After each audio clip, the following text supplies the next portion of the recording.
Sud Radio, à votre écoute, 16h-17h, Alexandre Delovan.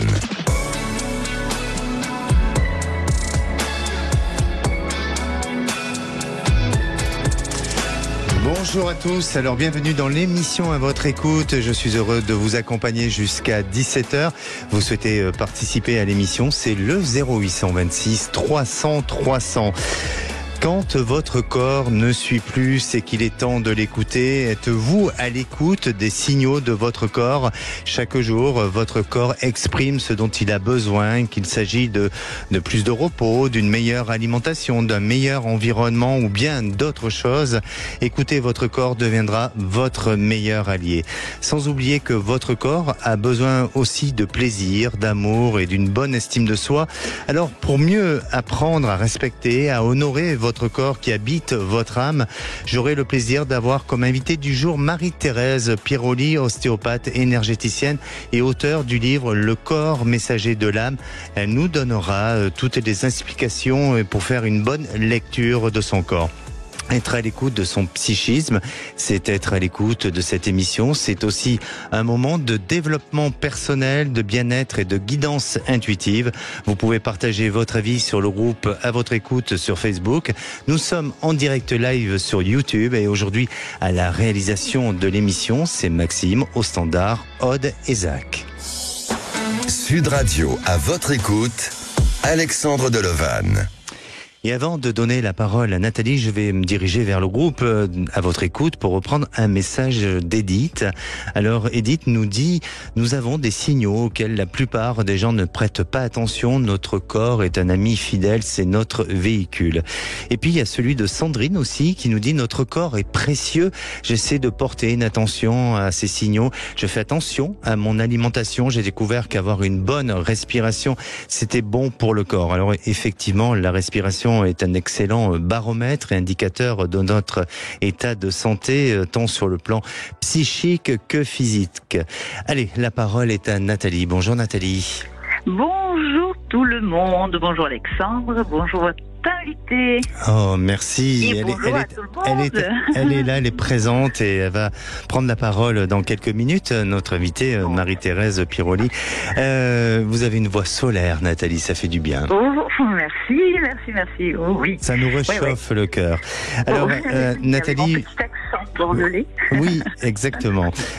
Bienvenue sur Sud Radio. Nathalie, vous avez 60 ans, vous êtes dans le bien-être et dans le massage aussi. Vous êtes donc de Bordeaux dans le 33.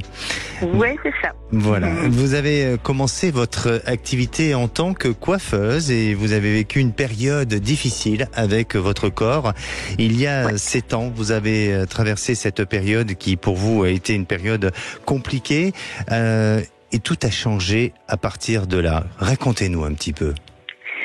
Eh bien, oui, il y a 7 ans, je suis vraiment tombée dans des profondes angoisses. Alors, c'était latent, mon histoire personnelle étant très chargée. Donc, il a subi l'inceste, la pédocriminalité, l'inceste de mon papa, de mon frère, mon grand-père. Bon, voilà.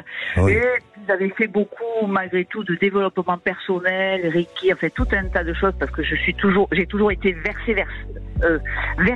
tournée vers ça, pardon. Oui. Voilà.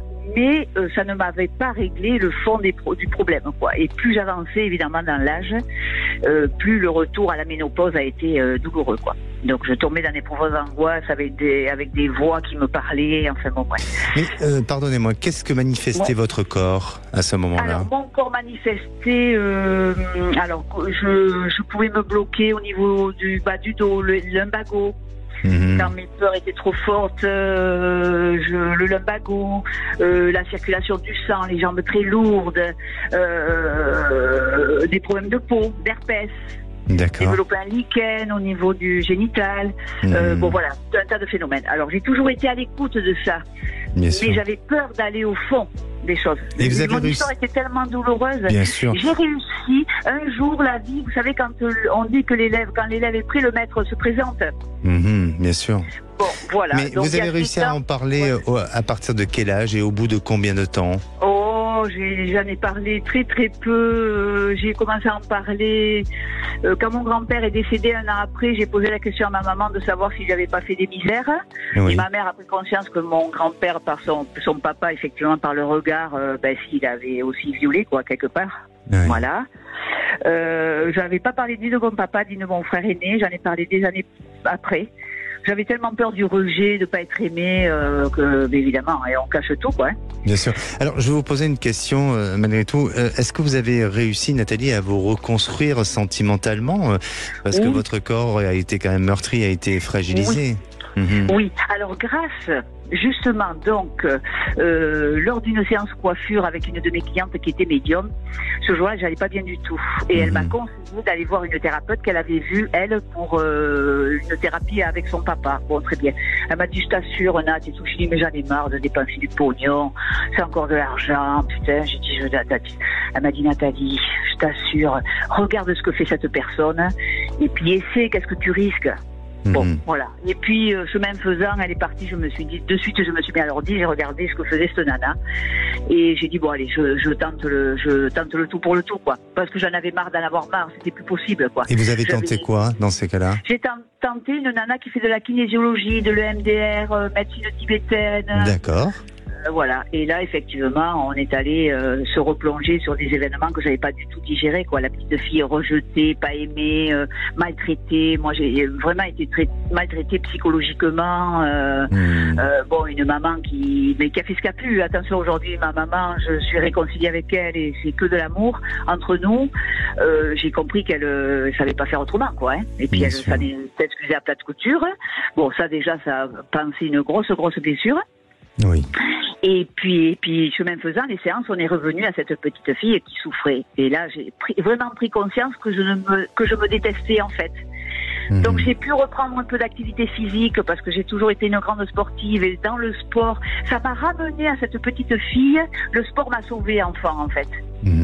Bien sûr, voilà. ça a été pour vous une issue, une bouffée d'oxygène. Ouais. Donc je me suis remis petit à petit à la marche, au vélo, à tout ce qui me faisait plaisir quand j'étais enfant. Je me suis dit, écoute-moi Nat, si tu avais une petite fille aujourd'hui, comment tu t'en occuperais? Qu'est-ce que tu ferais si tu avais une petite fille aujourd'hui?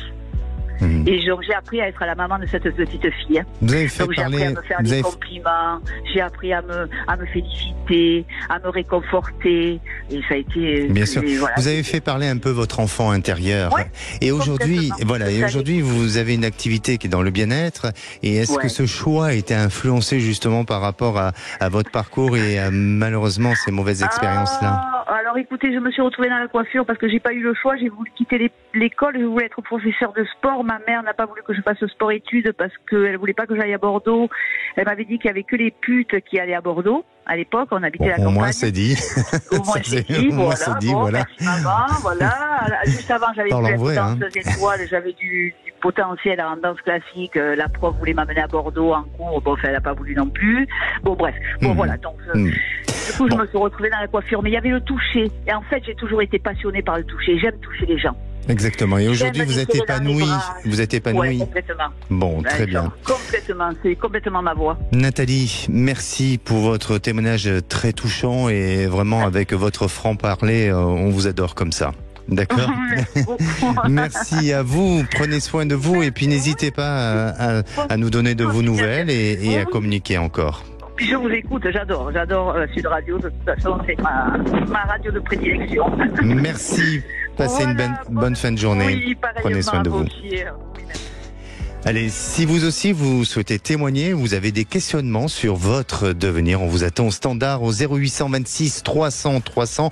On se retrouve dans quelques minutes avec Cécile.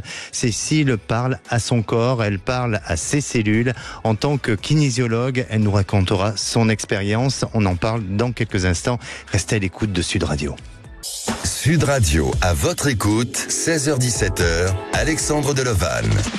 Et de retour sur Sud Radio, merci d'être à l'écoute de cette émission, au programme de l'émission Dialoguer avec son corps.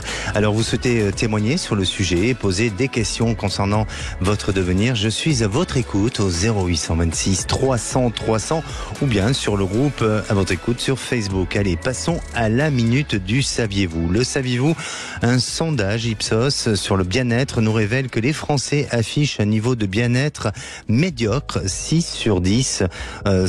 Pensent être dans cette notion de bien-être, et les femmes avouent des niveaux de stress plus forts que les hommes. Elles estiment souvent ne pas avoir assez de temps pour s'occuper d'elles et se sentent beaucoup moins bien dans leur corps. Allez, à présent, si on écoutait Cécile. Bonjour Cécile. Bonjour. Bienvenue sur Sud Radio. Merci. Cécile, vous avez 47 ans, vous êtes kinésiologue et vous habitez dans le département de l'Hérault, c'est bien ça ? Oui, tout à fait. Alors, est-ce que vous pouvez nous raconter nous dire tout au moins le métier de kinésiologue, parce que parfois c'est un métier qui peut être méconnu. Hein. Oui. Il s'agit de quoi exactement ? Le métier de kinésiologue, c'est en fait rechercher auprès du corps les sources de stress, c'est-à-dire que nos cellules encodent des informations. Oui. Et lorsque nous sommes sous stress, eh bien, on peut refaire ou avoir des émotions qui reviennent et en fait, on comprend pas peut-être trop ce qui se passe, ou on voit une association, c'est-à-dire chaque fois que je suis dans cette situation, j'ai la même façon d'agir ou la même peur qui revient en permanence. Avec des schémas répétitifs un peu. Voilà, tout à fait. D'accord. La kinésiologie, en fait, permet de repérer ces stress-là, de désencoder en fait les cellules qui ont cette information figée et de recréer une nouvelle information et de libérer ce stress. D'accord. Voilà. Alors Cécile, vous avez évolué pendant 10 ans dans le service social et en 2020, vous avez décidé de suivre une formation de kinésiologue et à ce jour, vous êtes diplômée dans ce domaine-là. Du secteur social, vous êtes passé à la kinésiologie. Pourquoi cette reconversion, et y a-t-il eu un déclic ou un événement majeur qui a fait que vous avez changé subitement ou en tous les cas progressivement ? Tout à fait. En fait, accompagner les personnes, c'était vraiment quelque chose qui m'a toujours séduite et qui m'a toujours intéressée et que j'ai pu vraiment exploiter avec le métier que j'ai fait dans le service social. Par la suite, effectivement, un événement marquant a été le décès de mon frère qui a eu un AVC à 46 ans. Et du coup, moi à l'époque, j'avais une quarantaine d'années et je me suis dit que ce serait peut-être bien de reconsidérer un petit peu ma vie, mais aussi ma santé. Parce que je m'apercevais que j'étais pas totalement épanouie dans le travail que je faisais à l'époque. Et donc, du coup, je voulais être plus proche du corps, connaître un peu plus notre fonctionnement. Et puis également savoir comment gérer justement ces émotions ou ces moments de mal-être qu'on peut avoir parfois, ou bien lorsqu'on a un événement tel que je l'ai eu, comment réagir, comment rebondir. Alors vous voulez dire que dans un premier temps vous l'avez fait dans une démarche personnelle et aujourd'hui vous l'utilisez, en tous les cas vous le faites dans une démarche professionnelle pour aider les autres. Voilà, on est dans la transposition un petit peu, oui. Est-ce que vous avez eu le sentiment que ça résout pas mal de problèmes en vous et que votre corps va mieux aujourd'hui ? Alors moi, j'ai trouvé effectivement mon équilibre. Je ne dis pas que c'est une science ou une méthode, je ne sais comment vous l'appelez, qui est porteuse pour tout le monde. Je pense qu'on est quand même tous différents et du coup, on a des sensibilités. Pour moi, la kinésiologie, elle m'a beaucoup aidée parce qu'elle m'a mis à nu en fait avec moi-même. Elle m'a permis de voir pourquoi j'avais ces réactions-là, quelle était mon histoire de vie aussi, parce que finalement, ça m'a fait faire un recul sur toute ma vie. Et ça m'a permis aussi de me remettre en accord avec mon corps. Bien sûr. Parce que j'avais constaté jusqu'à maintenant que je l'avais laissé de côté, en fait, dans ma vie. Oui. C'était Alors, mon véhicule. vous avez choisi cette discipline, mais ça aurait pu être une autre discipline. Mais en attendant, et vous avez quand même été vers l'écoute de votre corps et vous avez réussi progressivement à améliorer et à prendre un autre chemin. Et puis, ce qui est vraiment honorable aussi, c'est que aujourd'hui, vous en faites un métier et vous apportez du bien aux autres. Oui, tout à fait. Et je suis toujours finalement dans cette recherche d'accompagner et d'apporter une connaissance effectivement que j'ai pu approfondir. C'est 2 ans, 2 ans d'école, la kinésiologie. Bien sûr. Donc voilà, c'est tout ce qui est aussi en lien avec la médecine traditionnelle chinoise, reprendre contact avec son corps, donc tenir compte de ses méridiens, nos cellules, qu'est-ce qu'elles transportent, notre énergie dans notre corps, comment elle est véhiculée, les moments où je vais bien, les moments où je vais moins bien, qu'est-ce qui se passe, et aussi nos organes. Voilà. Merci vraiment Cécile pour votre témoignage et nous l'avons entendu, nous avons compris que la kinésiologie est vraiment fait office d'une lecture de notre corps et c'est important de prendre soin de son corps. N'hésitez pas à revenir vers nous et apporter un autre témoignage. Merci beaucoup Cécile. Merci. Prenez soin de vous. Merci. Au revoir. Merci. Et à présent, j'ai le plaisir d'accueillir Marie-Thérèse Piroli. Alors, Marie-Thérèse, vous êtes ostéopathe, énergéticienne et auteure du livre Le corps messager de l'âme. Bonjour Marie-Thérèse. Bonjour Alexandre, merci de m'avoir invité, je suis ravie d'être parmi vous. Mais également ravie de vous accueillir et de participer à cette émission. Alors avant de parler de votre ouvrage, d'après vous, l'individu est de plus en plus sensible au dialogue avec son corps ou ça reste encore une pratique un peu méconnue en France ? En tout cas dans les pays occidentaux, ça reste un petit peu encore... pas très usité en fait, où on peut relier les maux du corps avec des problématiques que nous pouvons vivre. Mais si on s'oriente sur les pays plutôt occidentaux, orientaux, eux, ils ont ça depuis des milliers d'années. Bien sûr. C'est intégré. Voilà, nous on a des progrès à faire, mais c'est en bonne voie. C'est en bonne voie. Alors, vous allez nous parler, bien sûr, de votre ouvrage, de vos expériences aussi, et puis vous allez apporter des conseils à tous nos auditeurs. Restez à l'écoute, on se retrouve dans quelques instants et c'est quelques minutes, tout simplement.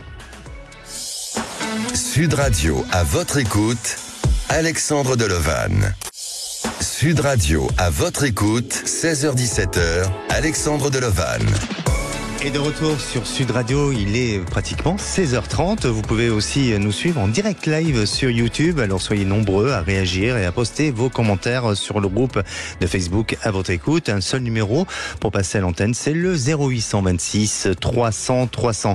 Si à présent vous voulez témoigner ou réagir dans l'émission de demain, le sujet sera sur les bienfaits du pardon. Et je reviens aussi sur le groupe un message qui vient d'être posté par Cédric qui nous dit: malheureusement, non, je n'écoute pas assez mon corps. C'est sûrement le moment, Cédric, d'être à l'écoute de votre corps, puisque j'ai à mes côtés Marie-Thérèse Piroli. Marie-Thérèse, vous allez bien ? Oui, très bien. Oui, très bien, bon, parfait. Alors, je rappelle que vous êtes ostéopathe et énergéticienne, conférencière aussi et formatrice. Vous avez été formée à la médecine énergétique et à l'acupuncture aussi. Et vous animez donc des conférences, des stages sur le langage des mots du corps permettant à chacun de se rencontrer et de retrouver le sens de sa vie. C'est bien ça ? Tout à fait, c'est ça. Voilà, et vous avez sorti un ouvrage qui s'appelle Le corps messager de l'âme, qui est très très intéressant. C'est vraiment une bible un peu. Racontez-nous un petit peu. Eh bien, disons que j'ai vraiment voulu ce livre comme un livre ouvert à tous, assez simple d'accès. Il est comme je le rêvais, c'est-à-dire avec des couleurs, avec des. Quand on le voit, il est assez facile à lire. Par paragraphe et moi j'aime les couleurs, donc c'est vraiment quelque chose d'agréable tout en étant j'allais dire un peu crescendo ce livre. Au départ on part de quelque chose d'assez cartésien, notre corps, oui. Comment il fonctionne, ensuite notre lien avec tout ce qui est notre environnement, la nature, etc. Ensuite, que le corps est porteur d'équilibre. Et puis après, on continue avec notre corps qui est aussi porteur d'énergie. Et qui continue aussi, où notre corps est aussi porteur de mémoire, ce que disait tout à l'heure Céline en tant que kinésiologue. Et notre corps, bien sûr, c'est aussi porteur de lumière. Donc on est tout ça en même temps. D'accord. Alors, dans ce livre, vous avez 40 exercices ou 40 pratiques pour pouvoir justement être à l'écoute de son corps. Quelles sont les pratiques qu'on pourrait faire, on va dire, de manière facile et qu'on pourrait appliquer au quotidien ? Justement, ce livre a des pratiques que j'ai voulu parce que, étant paresseuse moi-même, si c'est trop long, je ferai pas. Et puis, on n'a pas toujours le temps de passer 10 minutes ou autre à se préparer pour faire une méditation ou autre. Ce sont des techniques qui se font sur 2-3 minutes maxi, entre 1 et 3 minutes, on va dire, et que vous pouvez mettre quand on a du stress, oui, quand on a besoin de se redynamiser.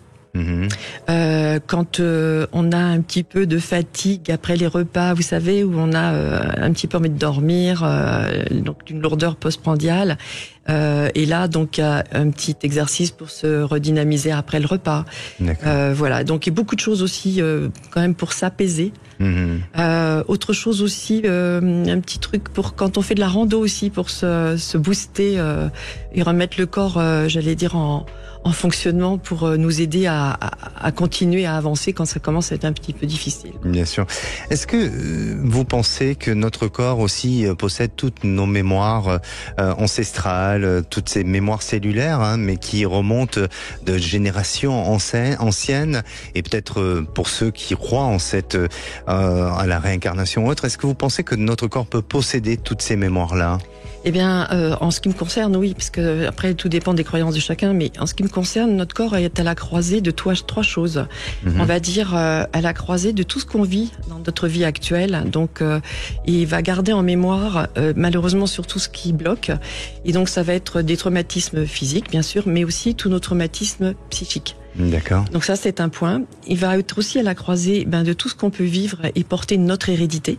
Donc des choses que nous n'avons pas vécues, mais que nous portons et dont nous sommes chargés de nous débarrasser quand même, parce que ça nous pollue la vie. Et la troisième point, là, c'est selon les croyances de chacun, et ce en quoi moi je crois, c'est que on est vraiment incarné, mais qu'on n'est pas seulement dans cette vie, et qu'on en a eu d'autres, et donc on peut avoir des réminiscences dans notre corps de choses qui sont plus anciennes, et qui sont d'autres vies qu'on a pu vivre. D'accord. Vous dites aussi que dans votre livre, on est relié aux éléments, aux 5 éléments, et notamment certains organes sont réceptifs à certains éléments. Est-ce qu'il y aurait un petit conseil à nous donner justement pour être encore plus en connexion avec nos éléments ? Oui, alors déjà, il y a les éléments de la nature, les fameux 4 éléments de la nature, l'air, l'eau, le feu, et la terre, et bien sûr chacun d'entre eux est représenté dans notre corps. Alors si on parle de l'air, c'est très facile, c'est l'air qu'on aspire, mais quand on va parler de la terre en nous, la terre en nous, c'est les métaux qu'on peut avoir en nous, comme l'or, le cuivre, les oligo-éléments, donc tels que calcium, potassium, on va avoir un tas d'éléments qui sont aussi dans la terre, dans notre environnement. Donc on est vraiment partie intégrante en fait à l'extérieur comme à l'intérieur de la terre, D'accord. Et puis il y a une technique aussi pour apprendre à réharmoniser ses chakras. Oui. Donc, je rappelle, nous avons combien de chakras dans le corps? Oui, dans le corps. 7. Il y en a d'autres, effectivement. Donc, c'est vraiment un ouvrage qui vous invite à dialoguer avec votre corps, qui vous unit aussi avec les liens de la nature. Il est vraiment très très complet et je recommande cet ouvrage. Est-ce qu'il y aura la suite?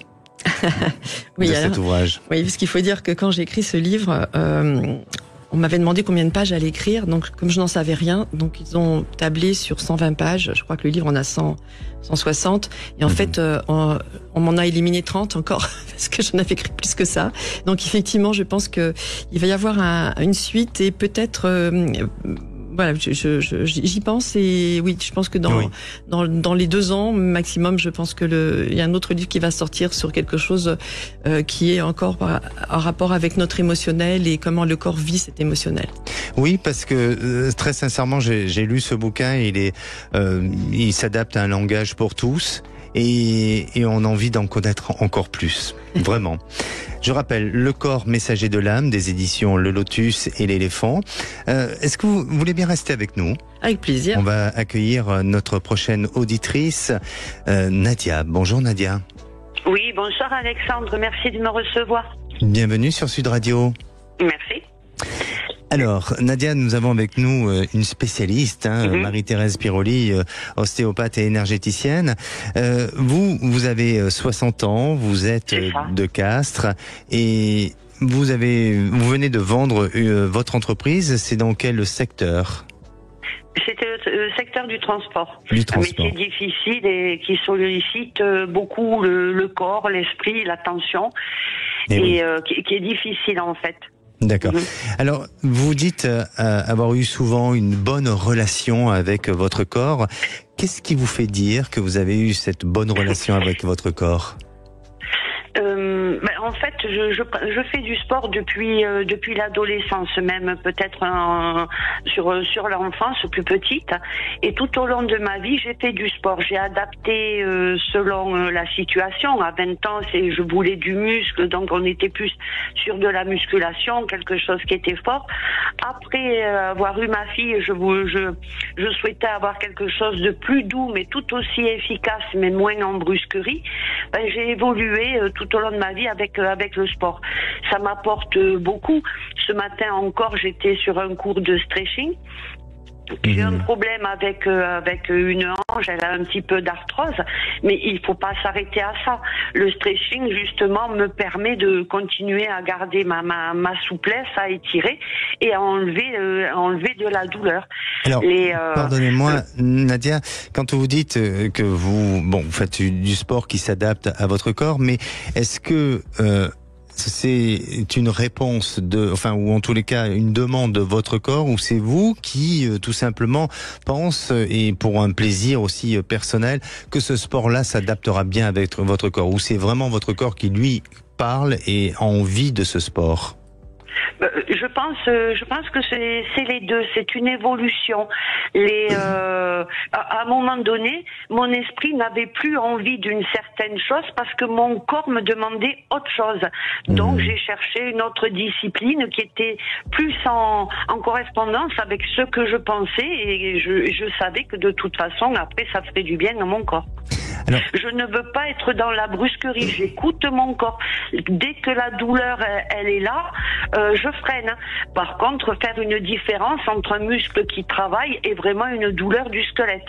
Donc ça, avec le temps, je pense avoir à peu près compris. Et si une douleur est là, je vais voir l'ostéopathe. Justement, j'en ai une à côté de moi. Qu'est-ce que vous en pensez, Marie-Thérèse ? Alors, bonjour Nadia. Bonjour. Voilà, pour moi, dans ce que vous venez de dire, quand j'entends, vous faites du sport, vous avez essayé de réguler le sport en fonction de vos envies et de comment vous ressentiez votre corps, c'est déjà génial. Par contre, moi, ce que j'entends de votre corps, quand vous parlez de coxarthrose, ça veut dire que déjà, là, il y a une manifestation de votre corps où il vous a demandé quelque chose, et donc c'est déjà bien de pouvoir ralentir pour ne pas le faire souffrir.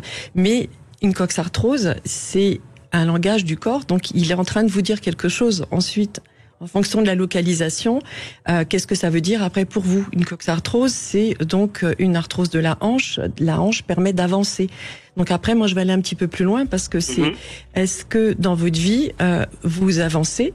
Est-ce que vous avancez dans un chemin qui est juste pour vous ? Parce que sinon, et après, est-ce que c'est la hanche droite ou la hanche gauche? Enfin, pour moi, il va y avoir des choses qui sont en lien avec ça.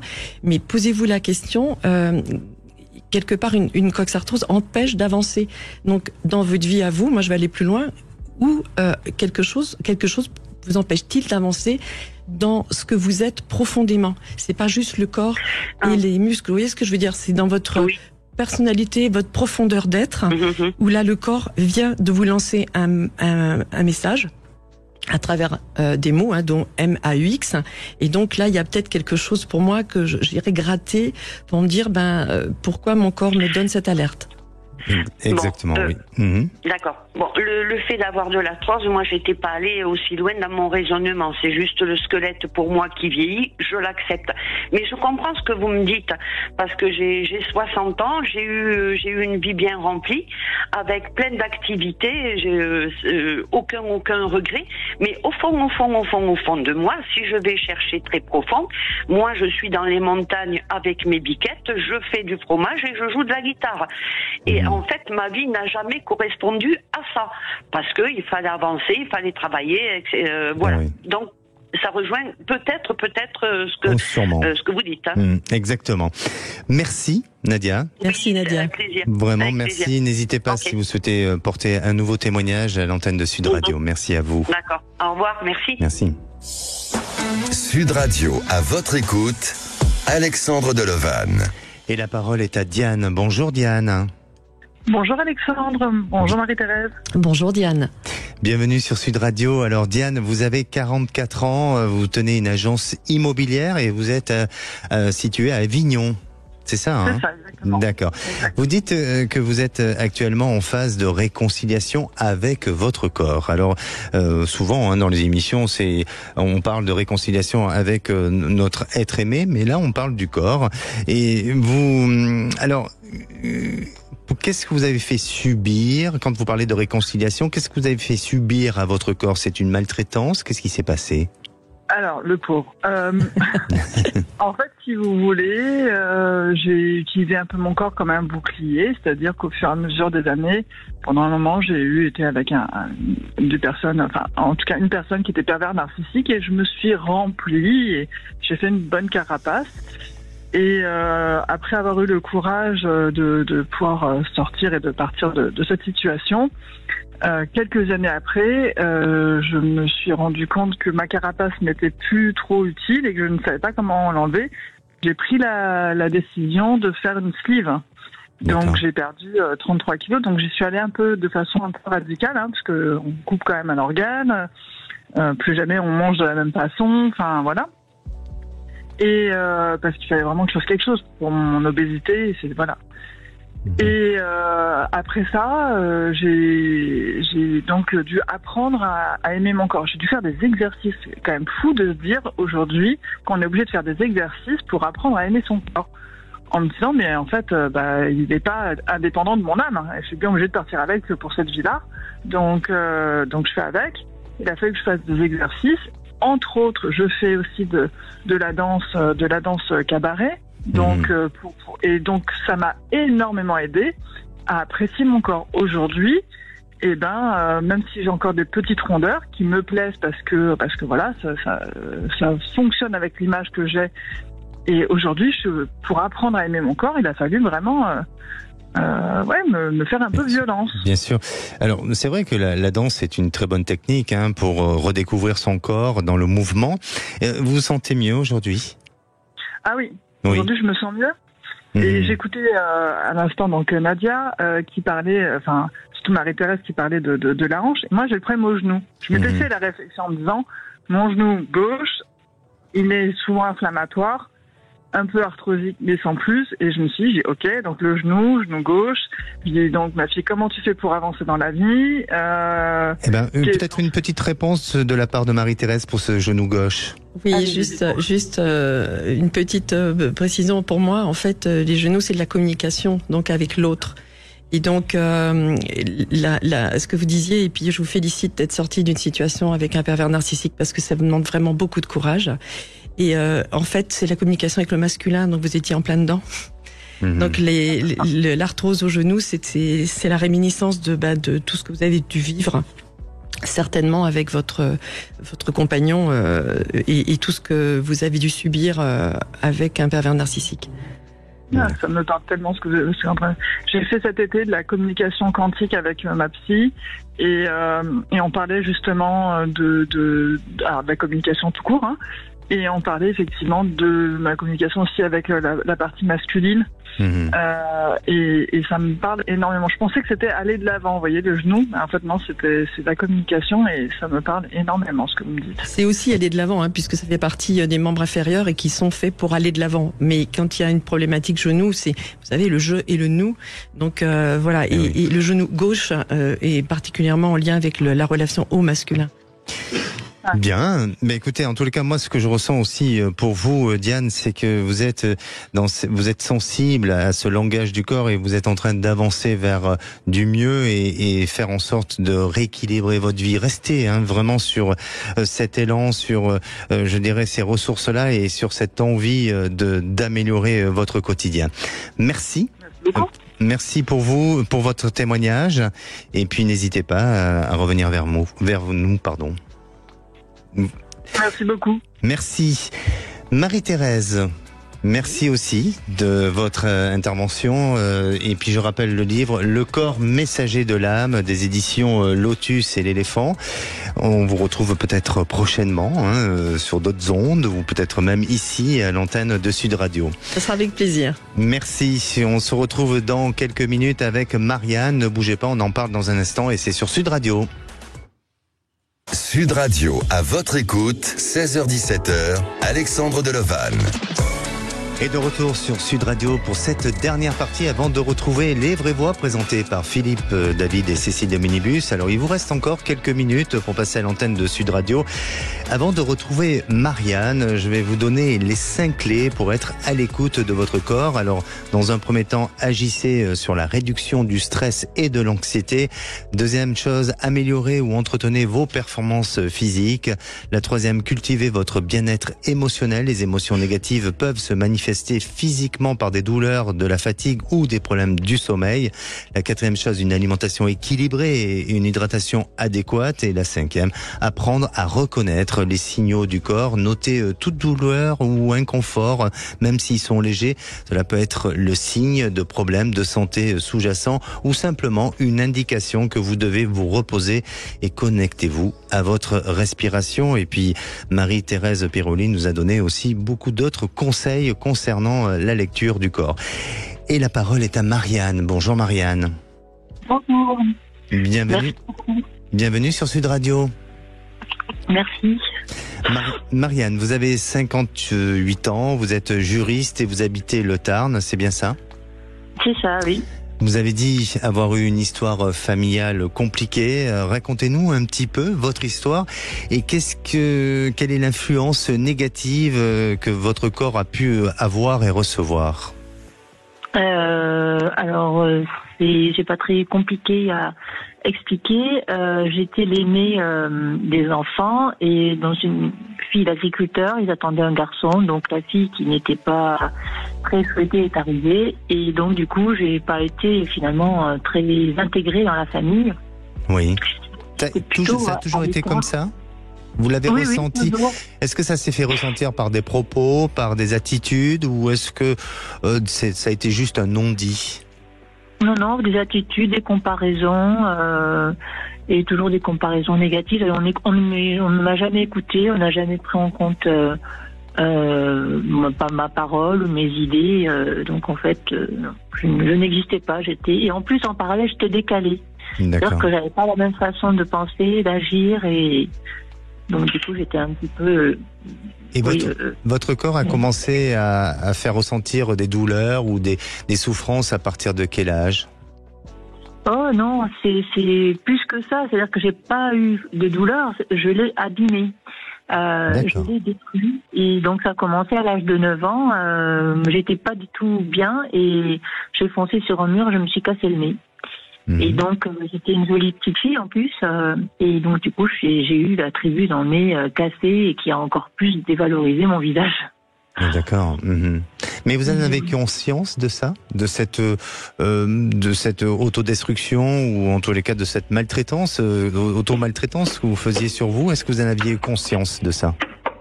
Non, pas du tout. Non, tout était normal en fait. Quand on vit dans une famille un peu spéciale, on est habitué un fonctionnement spécial et donc tout paraît logique, normal. Et donc du coup, par contre, je l'ai identifié quand j'avais quand même une famille où il y avait un petit peu de violence, donc je suis tombée sur un conjoint violent. Et là, par contre, j'ai vu que pour mes enfants, c'était un souci. J'ai commencé à consulter pour mes enfants et je suis arrivée à consulter pour moi. D'accord. C'est là que je me suis rendu compte. D'accord. Et aujourd'hui, votre bilan de tout ça, est-ce que vous avez réussi à récupérer toute l'énergie et votre corps, est-ce que lui se sent beaucoup mieux ? Alors, mon corps, j'ai découvert qu'il était formidable. Déjà, il m'a donc à l'âge à 20-25 ans, j'ai découvert par hasard un chirurgien esthétique, donc j'ai pu avoir un nez normal, donc j'ai eu une apparence, je suis redevenue une jolie femme. Et j'ai découvert que j'étais vraiment une jolie femme vers la quarantaine, et là j'ai vu que je pouvais avoir tous les hommes que je voulais, donc ça aussi c'était une révélation. J'ai aussi appris à gérer l'alimentation. Oui. Voilà, écouter mon corps et attendre qu'il ait faim avant de manger plutôt que de m'empiffrer. Donc voilà. Ça a été pour vous une réconciliation? Complètement, oui. Je me suis rendu compte à quel point il était beau et je me suis rendu compte aussi d'une certaine chose, c'est-à-dire que j'ai toujours eu énormément d'énergie. Je suis capable de travailler du matin à 4 heures jusqu'à minuit sans m'arrêter. Et cette énergie, en fait, j'ai découvert qu'elle cachait autre chose. Je suis allée pour le décès de mon père au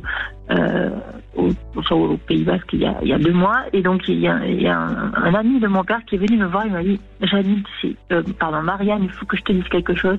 Tu as beaucoup de magnétisme. Je suis sûre que tu dois pouvoir. Alors Marianne, je suis désolé parce qu'on doit rendre l'antenne. Oui. En tous les cas, merci pour votre témoignage. Et puis, si vous souhaitez repasser pour continuer à témoigner, n'hésitez pas à rester au standard et on vous reprendra pour continuer sur votre témoignage. Merci beaucoup Marianne, et surtout prenez soin de vous. Et pour conclure, je dirais, si je ne l'exprime pas, mon corps me le dira. On se donne rendez-vous demain, on parlera sur les bienfaits du pardon. N'hésitez pas à porter vos témoignages et à communiquer sur le groupe À Votre Écoute de Facebook. Je vous y répondrai personnellement. Passez une belle fin de journée et prenez soin de vous. La place, c'est aux vraies voix. Bonsoir Philippe. Bonsoir Alexandre Delovan. Au menu des vraies voix, à 17h30, le grand débat. Le RN est-il toujours un parti d'extrême droite? Oui, la question se pose puisque tous les sondages sont plutôt bons pour lui, notamment pour son image. 57% des Français pensent que Marine Le Pen est sincère pour avoir manifesté contre l'antisémitisme. Toujours dans le même sondage, 6 Français sur 10 voient dans le RN un parti comme les autres. Et Jordan Bardella caracole en tête dans les sondages pour les européennes. Alors est-ce que pour vous c'est devenu un parti comme les autres, comme pour 6 Français sur 10? Est-ce que pour vous c'est encore un parti d'extrême droite? Venez nous le dire, votre avis. On attend vos appels au 0826 300 300. À 18h37, notre coup de projecteur, le glyphosate a été réautorisé pour 10 ans par l'Europe. Et on vous pose cette question: reconduction pour 10 ans du glyphosate, la France s'est abstenue. Réponse 1, elle a bien fait. Réponse 2, elle aurait dû voter pour. Réponse 3, elle aurait dû voter contre. Vous pensez, vous êtes agriculteur, vous utilisez du glyphosate, vous dites mais il y a une alternative, ou vous dites non, il n'y a pas d'alternative. Venez témoigner au 0826 300 300. Nos 3 vraies voix du jour avec Cécile de Ménibus, Philippe Billigère, Françoise Degois, Sébastien Ménard, et nouveau rendez-vous à 19h. Les vraies voix qui font rouler la France face à la presse avec Mobility TV. Et on recevra Stéphane Priami, directeur général adjoint du Crédit Agricole Consumer Finance, qui sera interviewé par Cécile de Ménibus, votre serviteur, Lionel Rousseau, journaliste Mobility TV, et Sylvain Resser, rédacteur en chef automobile au Figaro, parce qu'il y a beaucoup de changements dans le marché de l'automobile, notamment avec les banques et le Crédit Agricole. Et on attend évidemment vos appels au 0826 300 300. Bonne émission. Sud Radio, à votre écoute, 16h-17h, Alexandre Delovan.